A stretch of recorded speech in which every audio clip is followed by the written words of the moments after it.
Coming up today on Locked On Texas Tech, the Big 12 Conference offering a cash infusion for its league members at only an astronomically high interest rate. Thanks, but no thanks.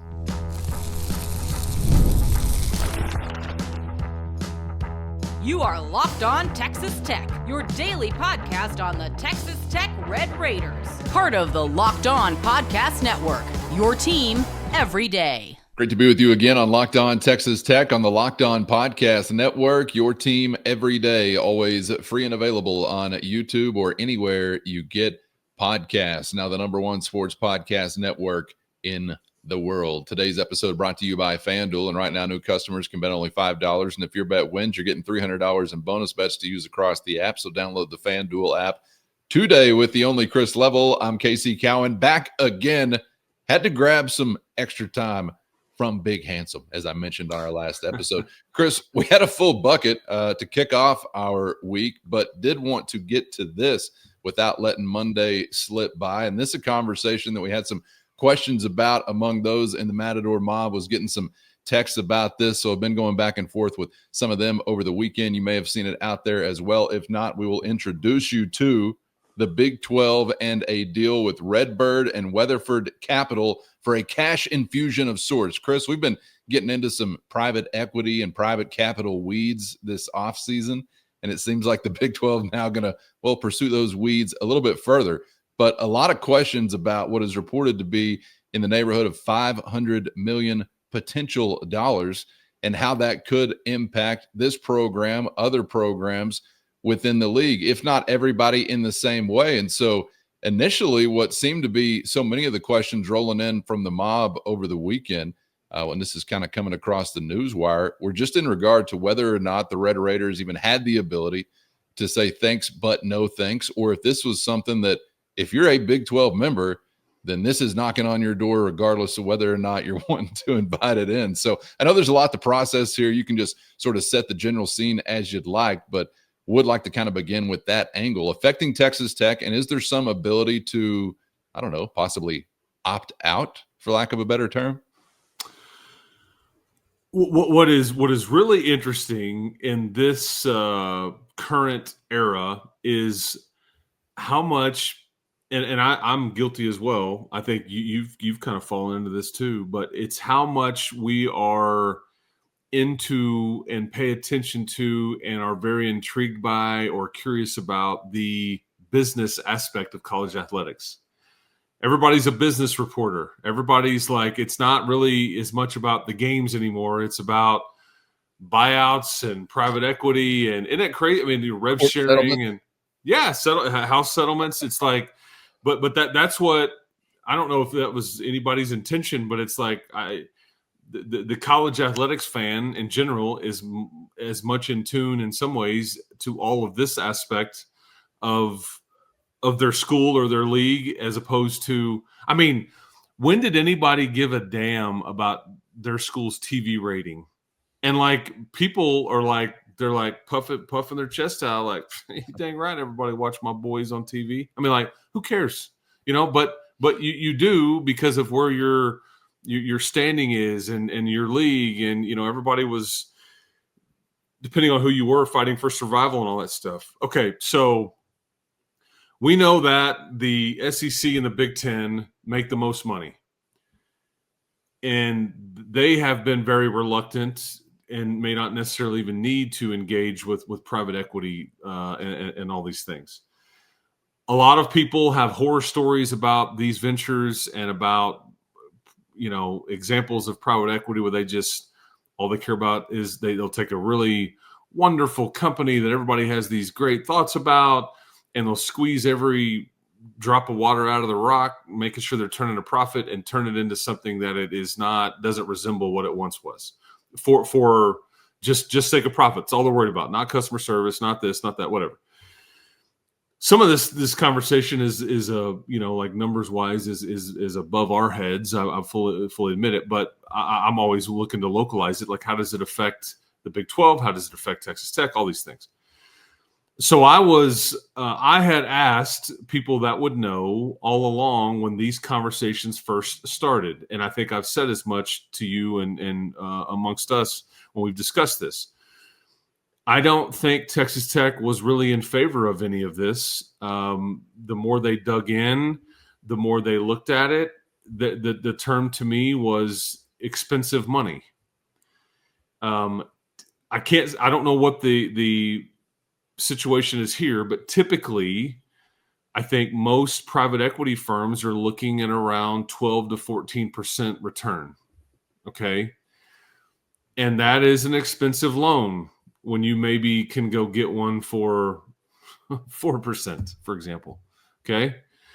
And so what has happened here is this house settlement has dropped this $20 million bill on all these schools, all these Power 4 schools. Well, the harsh reality is that I think not every Big 12 school, I'm not going to say who or because I don't know for sure, but I mean, you just hear a lot of chatter.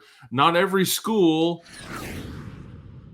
First, today's episode brought to you by Omaha Steaks, and the holidays always feel a little easier when you already know the perfect gift. And Omaha Steaks makes it simple to do just that. And whether you're treating yourself this season or sending something memorable to family and friends, Omaha Steaks is going to deliver handcrafted perfection right to their door. And this week is the best time to jump in because their cyber sale is here and the deals are huge. And every time you give Omaha Steaks as a gift, the reaction is going to be the same. Excitement when the box arrives and even bigger smiles when everything hits the grill. And you can always bank on top shelf quality with incredibly tender steaks, rich flavor, and meals that make hosting or weeknight cooking easier than ever. Honestly, it's the kind of gift that brings people together and you don't even have to guess anyone's size. So save big on unforgettable gifts with Omaha Steaks this holiday season. Visit omahasteaks.com for 50% off site-wide and an extra 20% off select favorites during their cyber sale. And for an additional $35 off,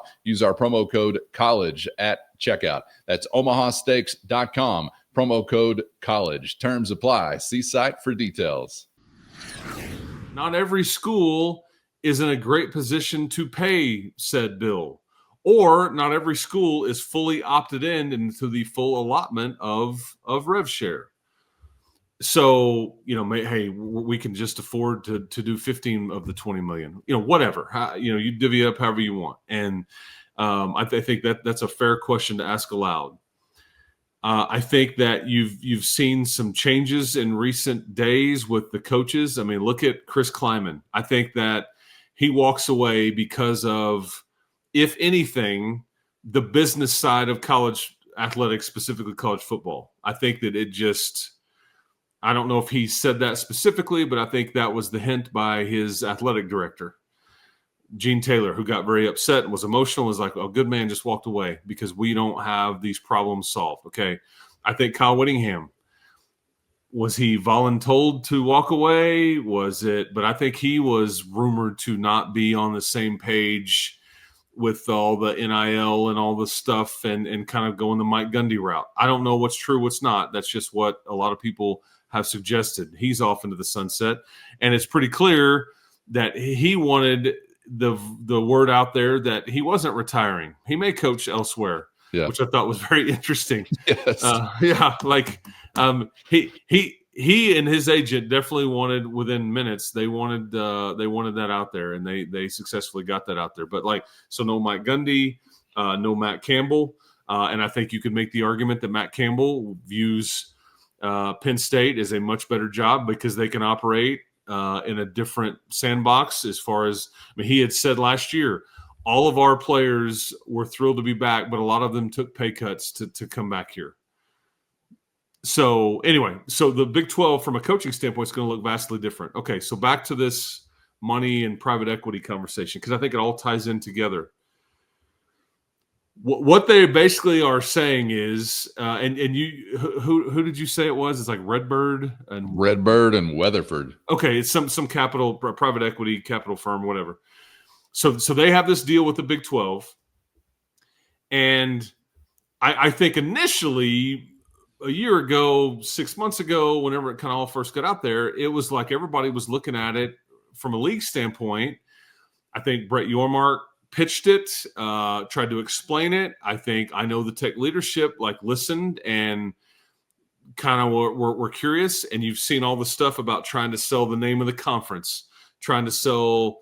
I'm trying to think of some of the other things that were mentioned out there that really happened, because it was going to be like the All-State Conference, not the Big 12, but the All-State Big 12 or whatever. Okay, that never came to fruition, but you're starting to see many more marketing deals done. You just switched up. It's the Edward Jones Big 12 championship. It's the Monster Energy and all. So there's all these different things. It's just you're trying to create more money for the league. Well, now what this is going to do is it basically gives a credit line to these 16 institutions, should they choose to use it. And what was the figure per school? Calvin, do you remember? Was it like 20 million, 50 million? I can't remember what the number was on like what their I'd have to go back and look and see like how much there was a dollar figure attached, like each school can get up to I'm blanking 20 or 30 million, something like that, that you could opt into if you wanted to. I don't believe Texas Tech will go that route. I don't think they want to opt into that. I think that because I'm like, my questions are like, okay, somebody's going to hand you, whatever the dollar figure is, 20 or 30 million, and say, hey man, good luck, have fun. How do you pay it back? And the answer I got was, it's basically the private equity firm would then own a portion of your conference revenue share. The money that the league is paying out for you from TV ratings, they would get that paid back over time. And so it's expensive money. But if the schools that would likely need it. First, today's episode brought to you by Gametime. Have you ever decided at the last minute to head to a ball game with friends or family? Maybe it's game day and you suddenly feel the call of the stadium. That's exactly where Gametime comes in. It's the easiest way to grab last-minute tickets without the stress. And with the money you save on tickets, you can then splurge on foods, drinks, gear, and more. Gametime makes it all possible. And best of all, Gametime makes buying tickets fast and simple. Prices on the app actually drop the closer you get the first pitch, and they've got incredible last-minute deals, clear seat views, and a lowest price guarantee that takes the worry out of buying. And if you're like me, you get tired of endless scrolling trying to find the best deal, and that's why Gametime's Zone Deals is the go-to move, since it automatically picks the best seats in your section for you at the best price. And as always, you can get a view from your seat right there in the app, so before you buy, you know exactly what you're going to see. Take the guesswork out of buying tickets with Gametime. Download the Gametime app, create an account, and use our code LOCKEDONCollege for $20 off your first purchase. Terms apply. Again, create an account and use our code LOCKEDONCOLLEGE, Locked On College, for $20 off. Download the Gametime app today. Last minute tickets at the lowest price, guaranteed. And I don't think Texas Tech is one of those. I want to make that very clear. I don't think Texas Tech is going to participate in this at all. They don't need to, fortunately. If you are having a hard time paying your full rev share number, and keep in mind, this is a number that will steadily go up and increase over the next 10 years, to where in 10 years, it's going to be 30 plus million, not 20. It goes like up a percentage a little bit each year. So over the 10-year span, it's going to start at a little over 20. It's going to end up over 30 in the 10-year house settlement. If you are having a hard time paying that, if you are not getting help from your actual university, which I think that this is why President Skuvanik is the man. They get it. They were on the same page for years and years and years. The actual university at Texas Tech and the system didn't fund athletics in any way. They gave them $0. They were self-sufficient. They carried debt. They did these things. And you at some point became, I don't know, want to say if it was minority, but you became in a situation where you were one of the schools that was getting no help. And so that has since been changed. And I think that President Skuvanik was like, absolutely, like whatever we can do. And that's tricky to some outsiders and academia and all that stuff. Sorry, but this is the way it's going to be, and this is the way it is in a lot of places.